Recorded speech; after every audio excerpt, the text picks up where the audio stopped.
Hello दोस्तों, नमस्कार दोस्तों। आज का वीडियो हमारा बहुत ज़्यादा इंपॉर्टेंट रहने वाला है क्योंकि यहाँ पर भजन लाल बिश्नोई के द्वारा बहुत बड़े यहाँ पर खुलासे किए गए हैं। और दोस्तों, भजन लाल बिश्नोई के खुलासे के बाद अब यहाँ पर रीट भर्ती रद्द होने की पूरी तरह यहाँ पर संभावना है, क्योंकि एसओजी के द्वारा यहाँ पर 27 जनवरी तक पूरी पूछताछ करने के बाद ये रिपोर्ट हाई कोर्ट में पेश की जाएगी। अब हाई कोर्ट में जो यहाँ पर याचिका लगी हुई है रीट भर्ती को रद्द करने के लिए, उसके वहाँ पर सुनवाई की जाएगी। और दोस्तों, अब क्या होता है ये तो हाई कोर्ट के द्वारा फैसला सुनाया जाएगा।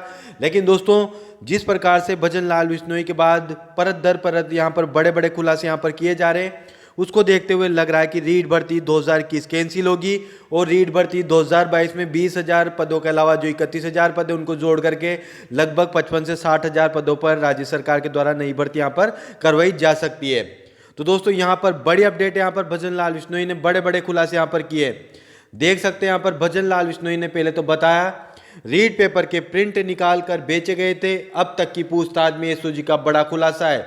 सांध्य ज्योति संवाददाता ने 22 जनवरी खबर है यहाँ पर रीट पेपर लीक मामले एसओजी ने बड़े खुलासे यहाँ पर किए।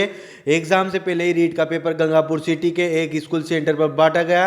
यहाँ प्रिंटर लगाया गया था और मोटी रकम वसूल कर पेपर के प्रिंट आउट बांटे गए थे। मास्टरमाइंड भजन लाल से पूछताछ के बाद एसओजी ने इस मामले में एक जयन समेत 2 आरोपियों को गिरफ्तार भी किया। वहीं भजन लाल को एसओजी ने 27 जनवरी तक रिमांड पर लिया है। और उसके अलावा पूछताछ में सामने आया कि नकलगिरों में परीक्षा के पहले प्रिंटर के आउट निकाल कर बांटे थे। इस मामले में शुक्रवार को सवाई माधोपुर के बहरावड़ा कला के राम लखन जाट पुत्र बद्रीलाल जाट और आटून गुर्द निवासी मानटाउन के अमृत लाल पुत्र रामेश्वर मीणा को भी गिरफ्तार किया गया। रामलाल जाट कुश्तवा सवाई माधोपुर में जयन पद पर यहाँ पर कार्यरत थे। भजन लाल से पूछताछ के बाद 2 लोगों की सवाई माधोपुर से गिरफ्तार कर लिया। मास्टरमाइंड भजन लाल ने परीक्षा से एक दिन पहले ही व्हाट्सएप ऐप पर पेपर लीक कर दिया था। जांच में पता चला कि परीक्षा से पहले रवि मीणा के स्कूल में पेपर का अलग से प्रिंट निकाल लिया गया। जयन रामलखन जाट ने ही पेपर का प्रिंट निकालने के लिए अलग से प्रिंटर की व्यवस्था कराई थी। यह पेपर जयन ने अपनी पत्नी को भी दिया था। इसके बाद अपने रिश्तेदार को पेपर पढ़ने के लिए शेयर किया। इसी तरह से अमृतलाल ने भी पत्नी को परीक्षा से पेपर पढ़ने के लिए दे दिया। भजन लाल कई गिरोह से जुड़ा हुआ। अब तक एसओजी की टीम पृथ्वीलाल मीणा, बत्तीलाल मीणा, दिलकुश पुत्र head constable Yaduvar Singh, constable Devendra Singh, Divangar Singh, Paramvir Singh, Seema Lakshmi, Usha, Manisha Ashish सहित 33 लोगों को यहाँ पर गिरफ्तार कर चुकी है। अगली खबर यहाँ पर रीट भर्ती से जुड़ी हुई देख सकते हैं, बड़ी अपडेट है। रीट परीक्षा से 8 दिन पहले 40 लाख रुपए में की गई थी पेपर लीक की यहाँ पर डील। जयपुर में एसओजी की पूछताछ में राजस्थान अध्यापक पात्रता परीक्षा रीट के पेपर लीक की प्लानिंग एग्जाम से 8 दिन पहले ही हो गई थी। मास्टरमाइंड भजन लाल ने कनिष्ठ अभियंता जयन पृथ्वीलाल मीणा से व्हाट्सएप कॉल के जरिए पहले ही 40 लाख रुपए में डील कर ली थी। इसके बाद परीक्षा से एक दिन पहले भजन लाल ने पेपर लीक यहाँ पर कर दिया था।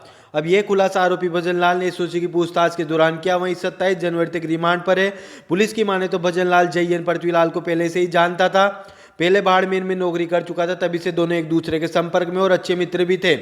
सूत्रों की माने तो पेपर लीक की डील 8 दिन पहले हुई थी, लेकिन बाद में पता चला कि एग्जाम के दिन इंटरनेट बंद हो सकता है। तब भजन लाल ने एक दिन पहले ही गंगापुर सिटी में व्हाट्सएप पर 2 बजे दोपहर में 3:45 बजे पेपर भेज दिया था।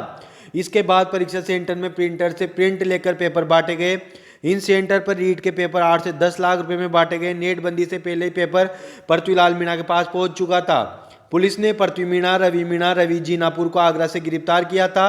पृथ्वी ने पेपर लीक बत्तीलाल तक पहुंचाया। बत्तीलाल मीणा के पास पेपर आने के बाद उसने 5 से 8 लाख रुपए में पेपर भेज दिया। एसओजी ने बत्तीलाल को उत्तराखंड से गिरफ्तार किया था। बत्तीलाल को जब पेपर मिला तो वह जयपुर में ही था। एसओजी की उसकी लोकेशन जयपुर में ही मिली थी। बत्तीलाल ने व्हाट्सएप पर पेपर आशीष को भेज दिया था। आशीष ने बहन उषा से मनीषा को नकल करने के लिए पेपर दे दिया। दिलकुश भी आशीष के साथ था। इससे पेपर दिलकुश को भी मिल गया। बताया जा रहा है इंटरनेट बंद होने के बाद आशीष ने कांस्टेबल देवेंद्र को गंगापुर सिटी में करौली फाटक के पास बुलाया। आशीष के मोबाइल में पेपर की फोटो कांस्टेबल देवेंद्र ने ली थी। फिर हेड कांस्टेबल ने यदुवर को बता दिया। देवेंद्र के मोबाइल में पेपर के 33 फोटो मिले। वहां से देवेंद्र ने परिचित हेड कांस्टेबल पुष्पेंद्र के सरकारी क्वार्टर में जाकर पत्नी को पेपर आंसर बता दिया। आशीष ने गाड़ी में बैठकर दोनों पेपर को भी आंसर वहां पर करवाए थे। उसके अलावा देख सकते हैं यहाँ पर परीक्षा सेंटर पर प्रिंटर लगाकर बांटे थे रीट के पेपर। जयन ने पत्नी को भी दिया था पेपर। देख सकते हैं यहाँ पर रीट पेपर लीक के मामले में एसओजी ने शुक्रवार को बड़ा खुलासा किया था। गंगापुर से रीट का पेपर गंगापुर सिटी में एक स्कूल सेंटर पर बांटा गया था और जयन ने अपनी पत्नी को यहां पर पेपर दिया था। उसके अलावा परीक्षा सेंटर के बाहर यहां पर प्रिंटर लगा करके पेपर बांटे गए थे। हजारों लोगों के पास ये पेपर पहुंचा था। इस प्रकार से यहां पर अनुमान लगाया जा रहा है। अब एसओजी की रिपोर्ट 27 जनवरी तक पूरी तरह से यहां पर कंप्लीट हो जाएगी, क्योंकि हाई कोर्ट के द्वारा भजन लाल विश्नोई को 27 जनवरी तक एसओजी की रिमांड पर भेजा गया है। एसओजी लगातार कड़ी रूप से इससे पूछताछ की जा रही है और साथ में इसमें कई मंत्री, विधायकों के और बड़े बड़े अधिकारियों के नाम भी यहां पर शामिल हो सकते हैं। इसको लेकर भी लगातार एसओजी के द्वारा पूछताछ की जा रही है।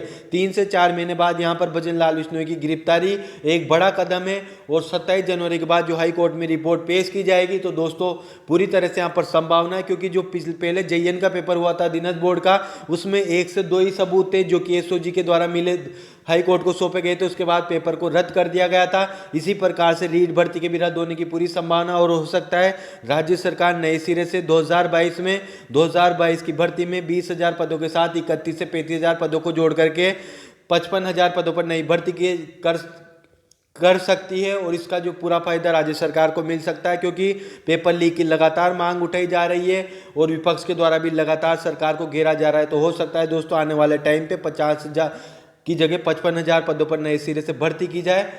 तो दोस्तों आज का वीडियो ही खत्म होता है। वीडियो सही लगे चैनल को लाइक करें, सब्सक्राइब करें। धन्यवाद।